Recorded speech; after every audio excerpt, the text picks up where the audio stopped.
Hello, it's Friday, September 25th, 2020. Happy Lobster Day. Jordan Peterson is watching you. Our top news story today is that the United States federal democracy is over. President Trump has removed the burden of choosing our own destiny in the presidential election. On Wednesday, President Trump, seen here providing more affection to the flag than he has to any of his sons, refused to confirm that there would be a peaceful transfer of power if he lost the election.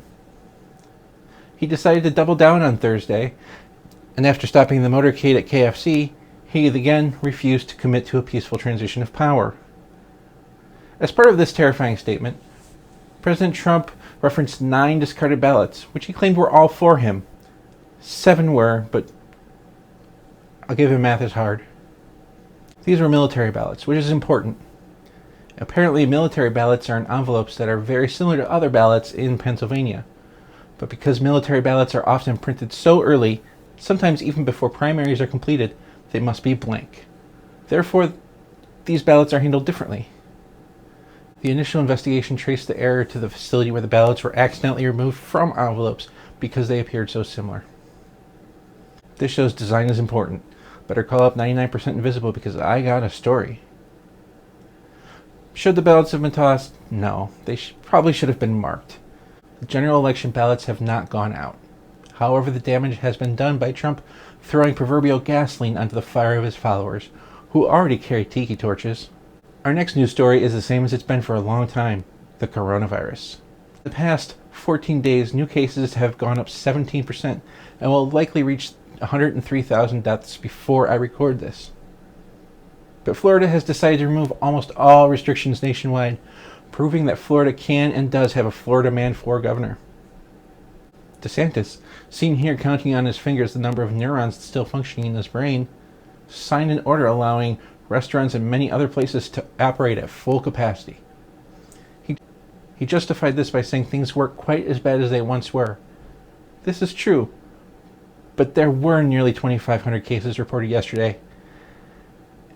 In Florida, there were the most deaths in the country. So, for contrast also, just so you know, Mr. Trump was concerned about 9 pieces of paper in Pennsylvania, but not 200,000 people. On the lighter side of the news, a cop shot himself in the leg in Louisiana.